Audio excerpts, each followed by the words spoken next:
June 10, 11, 12 తేదీలలో హుజూర్నగర్ పట్టణ కేంద్రంలోని శ్రీ లక్ష్మీ ఫంక్షన్ హాల్లో జరిగే సిపిఎం పార్టీ సూర్యాపేట జిల్లా స్థాయి రాజకీయ శిక్షణ తరగతులను విజయవంతం చేయాలని సిపిఎం జిల్లా కార్యదర్శి మల్లు నాగార్జునరెడ్డి పిలుపునిచ్చారు.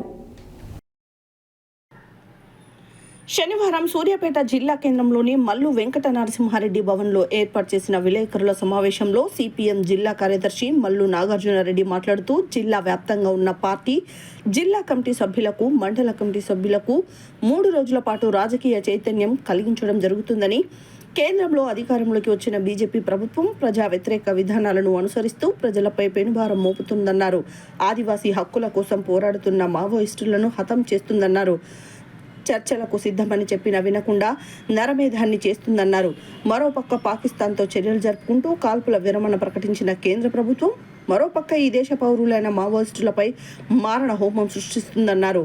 తెలంగాణ రాష్ట్రం సిద్ధించి 10 సంవత్సరాలు అవుతున్నా భౌగోళిక తెలంగాణగా మాత్రమే అవతరించింది అన్నారు. విద్య, వైద్యం, ఉద్యోగాలు, ఉపాధి నేటికి తెలంగాణ ప్రజలకు అందలేదన్నారు. ఎన్నికల ముందు కాంగ్రెస్ ప్రభుత్వం ఇచ్చిన అన్ని హామీలను నేటికి అమలు చేయలేదన్నారు.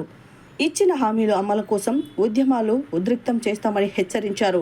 ఈ శిక్షణ తరగతులకు సిపిఎం రాష్ట్ర కార్యదర్శి జాన్ వెస్లీ, కేంద్ర కమిటీ సభ్యులు తమ్మినేని వీరభద్రం తదితరులు హాజరవుతున్నారని చెప్పారు. ఈ విలేకరుల సమావేశంలో సిపిఎం రాష్ట్ర కమిటీ సభ్యులు నెమ్మాది వెంకటేశ్వర్లు, కొలిశెట్టి యాదగిరిరావు, సిపిఎం జిల్లా కార్యదర్శి వర్గ సభ్యులు మట్టిపెల్లి సైదులు, కోట గోపి తదితరులు పాల్గొన్నారు.